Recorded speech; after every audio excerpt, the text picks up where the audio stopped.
Kisah Para Rasul pasal 8. Saulus juga setuju bahwa Stefanus mati dibunuh.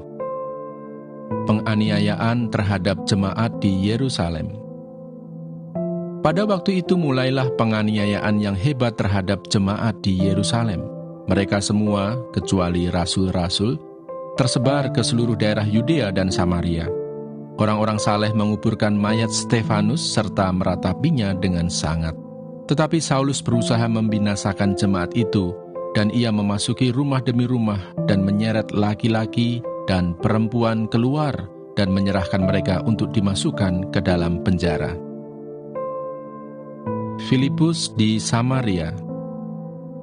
Mereka yang tersebar itu menjelajah seluruh negeri itu sambil memberitakan Injil. Dan Filipus pergi ke suatu kota di Samaria dan memberitakan Mesias kepada orang-orang di situ. Ketika orang banyak itu mendengar pemberitaan Filipus dan melihat tanda-tanda yang diadakannya, mereka semua dengan bulat hati menerima apa yang diberitakannya itu. Sebab dari banyak orang yang kerasukan roh jahat, keluarlah roh-roh itu sambil berseru dengan suara keras. Dan banyak juga orang lumpuh dan orang timpang yang disembuhkan. Maka sangatlah besar sukacita dalam kota itu. Seorang yang bernama Simeon telah sejak dahulu melakukan sihir di kota itu dan mentakjubkan rakyat Samaria, serta berlagak seolah-olah ia seorang yang sangat penting. Semua orang, besar kecil, mengikuti dia dan berkata, "Orang ini adalah kuasa Allah yang terkenal sebagai kuasa besar." Dan mereka mengikutinya, karena sudah lama ia mentakjubkan mereka oleh perbuatan sihirnya. Tetapi sekarang mereka percaya kepada Filipus yang memberitakan Injil tentang kerajaan Allah dan tentang nama Yesus Kristus. Dan mereka memberi diri mereka dibaptis, baik laki-laki maupun perempuan. Simon sendiri juga menjadi percaya, dan sesudah dibaptis, ia senantiasa bersama-sama dengan Filipus, dan takjub ketika ia melihat tanda-tanda dan mujizat-mujizat besar yang terjadi. Ketika rasul-rasul di Yerusalem mendengar bahwa tanah Samaria telah menerima firman Allah, mereka mengutus Petrus dan Yohanes ke situ. Setibanya di situ, kedua rasul itu berdoa supaya orang-orang Samaria itu beroleh Roh Kudus. Sebab Roh Kudus belum turun di atas seorang pun di antara mereka, karena mereka hanya dibaptis dalam nama Tuhan Yesus. Kemudian keduanya menumpangkan tangan di atas mereka, lalu mereka menerima Roh Kudus. Ketika Simon melihat bahwa pemberian Roh Kudus terjadi oleh karena rasul-rasul itu menumpangkan tangannya, ia menawarkan uang kepada mereka, serta berkata, "Berikanlah juga kepadaku kuasa itu, supaya jika aku menumpangkan tanganku di atas seseorang, ia boleh menerima Roh Kudus." Tetapi Petrus berkata kepadanya, "Binasalah kiranya uangmu itu bersama dengan engkau, karena engkau menyangka bahwa engkau dapat membeli karunia Allah dengan uang. Tidak ada bagian atau hakmu dalam perkara ini, sebab hatimu tidak lurus di hadapan Allah. Jadi bertobatlah dari kejahatanmu ini dan berdoalah kepada Tuhan, supaya ia mengampuni niat hatimu ini, sebab kulihat bahwa hatimu telah seperti empedu yang pahit dan terjerat dalam kejahatan." Jawab Simon, "Hendaklah kamu berdoa untuk aku kepada Tuhan, supaya kepadaku jangan kiranya terjadi segala apa yang telah kamu katakan itu." Setelah keduanya bersaksi dan memberitakan firman Tuhan, kembalilah mereka ke Yerusalem, dan dalam perjalanannya itu mereka memberitakan Injil dalam banyak kampung di Samaria. Ayub pasal 10. Apakah maksud Allah dengan penderitaan? Aku telah bosan hidup. Aku hendak melampiaskan keluhanku. Aku hendak berbicara dalam kepahitan jiwaku. Aku akan berkata kepada Allah, "Jangan mempersalahkan aku. Beritahukanlah aku, mengapa engkau berperkara dengan aku? Apakah untungnya bagimu mengadakan penindasan, membuang hasil jerih payah tanganmu? Sedangkan engkau mendukung rancangan orang fasik. Apakah engkau mempunyai mata badani? Samakah penglihatanmu dengan penglihatan manusia? Apakah hari-harimu seperti hari-hari manusia? Tahun-tahunmu seperti hari-hari orang laki-laki? Sehingga engkau mencari-cari kesalahanku dan mengusut dosaku. Padahal engkau tahu bahwa aku tidak bersalah, dan bahwa tiada seorang pun dapat memberi kelepasan dari tanganmu. Tanganmu lah yang membentuk dan membuat aku, tetapi kemudian engkau berpaling dan hendak membinasakan aku. Ingatlah bahwa engkau yang membuat aku dari tanah liat, tetapi engkau hendak menjadikan aku debu kembali. Bukankah engkau yang mencurahkan aku seperti air susu dan mengentalkan aku seperti keju? Engkau mengenakan kulit dan daging kepadaku, serta menjalin aku dengan tulang dan urat. Hidup dan kasih setia kau karuniakan kepadaku, dan pemeliharaanmu menjaga nyawaku. Tetapi inilah yang kau sembunyikan di dalam hatimu. Aku tahu bahwa inilah maksudmu. Kalau aku berbuat dosa, maka engkau akan mengawasi aku, dan engkau tidak akan membebaskan aku daripada kesalahanku.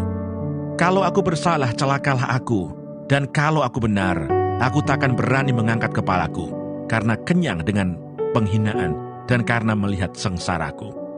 Kalau aku mengangkat kepalaku, maka seperti singa, engkau akan memburu aku dan menunjukkan kembali kuasamu yang ajaib kepadaku. Engkau akan mengajukan saksi-saksi baru terhadap aku. Engkau memperbesar kegeramanmu terhadap aku, dan pasukan-pasukan baru, bahkan bala tentara melawan aku. Mengapa engkau menyebabkan aku keluar dari kandungan? Lebih baik aku binasa sebelum orang melihat aku. Maka aku seolah-olah tidak pernah ada. Dari kandungan ibu, aku langsung dibawa ke kubur. Bukankah hari-hari umurku hanya sedikit? Biarkanlah aku supaya aku dapat bergembira sejenak. Sebelum aku pergi dan tidak kembali lagi ke negeri yang gelap dan kelam pekat, ke negeri yang gelap gulita, tempat yang kelam pekat dan kacau balau, di mana cahaya terang serupa dengan kegelapan. Ayub pasal 11. Anjuran Zofar supaya Ayub merendahkan diri di hadapan Allah. Maka berbicaralah Zofar, orang Naamah. Apakah orang yang banyak bicara tidak harus dijawab? Apakah orang yang banyak mulut harus dibenarkan? Apakah orang harus diam terhadap bualmu? Dan kalau engkau mengolok-olok, apakah tidak ada yang mempermalukan engkau? Katamu, pengajaranku murni dan aku bersih di matamu. Tetapi mudah-mudahan Allah sendiri berfirman dan membuka mulutnya terhadap engkau dan memberitakan kepadamu rahasia hikmat, karena itu ajaib bagi pengertian. Maka engkau akan mengetahui bahwa Allah tidak memperhitungkan bagimu sebagian daripada kesalahanmu. Dapatkah engkau memahami hakikat Allah, menyelami batas-batas kekuasaan yang maha kuasa? Tingginya seperti langit, apa yang dapat kau lakukan? Dalamnya melebihi dunia orang mati, apa yang dapat kau ketahui? Lebih panjang daripada bumi ukurannya, dan lebih luas daripada samudra. Apabila ia lewat melakukan penangkapan dan mengadakan pengadilan, siapa dapat menghalanginya? Karena ia mengenal penipu dan melihat kejahatan tanpa mengamat-ngamatinya. Jikalau orang dungu dapat mengerti, maka anak keledai liar pun dapat lahir sebagai manusia. Jikalau engkau ini menyediakan hatimu dan menadahkan tanganmu kepadanya, jikalau engkau menjauhkan kejahatan dalam tanganmu dan tidak membiarkan kecurangan ada dalam kemahmu, maka sesungguhnya engkau dapat mengangkat mukamu tanpa celah, dan engkau akan berdiri teguh dan tidak akan takut. Bahkan engkau akan melupakan kesusahanmu. Hanya teringat kepadanya seperti kepada air yang telah mengalir. Lalu kehidupanmu akan menjadi lebih cemerlang daripada siang hari. Kegelapan akan menjadi terang seperti pagi hari. Engkau akan merasa aman sebab ada harapan. Dan sesudah memeriksa kiri kanan, engkau akan pergi tidur dengan tenteram. Engkau akan berbaring tidur dengan tidak diganggu, dan banyak orang akan mengambil muka kepadamu. Tetapi mata orang fasik akan menjadi rabun. Mereka tidak dapat melarikan diri lagi. Yang masih diharapkan mereka hanyalah menghembuskan nafas. Ayub pasal 12. Ayub mengakui kekuasaan dan hikmat Allah. Tetapi Ayub menjawab, memang kamulah orang-orang itu, dan bersama-sama kamu hikmat akan mati. Aku pun mempunyai pengertian sama seperti kamu. Aku tidak kalah dengan kamu. Siapa tidak tahu hal-hal serupa itu? Aku menjadi tertawaan sesamaku. Aku yang mendapat jawaban dari Allah, bila aku berseru kepadanya, orang yang benar dan saleh menjadi tertawaan. Penghinaan bagi orang yang celaka, demikianlah pendapat orang yang hidup aman. Suatu pukulan bagi orang yang tergelincir kakinya. Tetapi amanlah kemah para perusak, dan tenteramlah mereka yang membangkitkan murka Allah, mereka yang hendak membawa Allah dalam tangannya. Tetapi bertanyalah kepada binatang, maka engkau akan diberinya pengajaran. Kepada burung di udara, maka engkau akan diberinya keterangan. Atau bertuturlah kepada bumi, maka engkau akan diberinya pengajaran. Bahkan ikan di laut akan bercerita kepadamu. Siapa di antara semuanya itu yang tidak tahu bahwa tangan Allah yang melakukan itu, bahwa di dalam tangannya terletak nyawa segala yang hidup dan nafas setiap manusia? Bukankah telinga menguji kata-kata, seperti langit-langit mencecap makanan? Konon hikmat ada pada orang yang tua, dan pengertian pada orang yang lanjut umurnya. Tetapi pada Allah lah hikmat dan kekuatan. Dialah yang mempunyai pertimbangan dan pengertian. Bila ia membongkar, tidak ada yang dapat membangun kembali. Bila ia menangkap seseorang, tidak ada yang dapat melepaskannya. Bila ia membendung air, keringlah semuanya. Bila ia melepaskannya mengalir, maka tanah dilandanya. Pada dialah kuasa dan kemenangan. Dialah yang menguasai baik orang yang tersesat maupun orang yang menyesatkan. Dia yang menggiring menteri dengan telanjang, dan para hakim dibodohkannya. Dia membuka belenggu yang dikenakan oleh raja-raja, dan mengikat pinggang mereka dengan tali pengikat. Dia yang menggiring dan menggeledah para imam, dan menggulingkan yang kokoh. Dia yang membungkamkan orang-orang yang dipercaya, menjadikan para tua-tua hilang akal. Dia yang mendatangkan penghinaan kepada para pemuka, dan melepaskan ikat pinggang orang kuat. Dia yang menyingkapkan rahasia kegelapan, dan mendatangkan kelam pekat pada terang. Dia yang membuat bangsa-bangsa bertumbuh, lalu membinasakannya dan memperbanyak bangsa-bangsa, lalu menghalau mereka.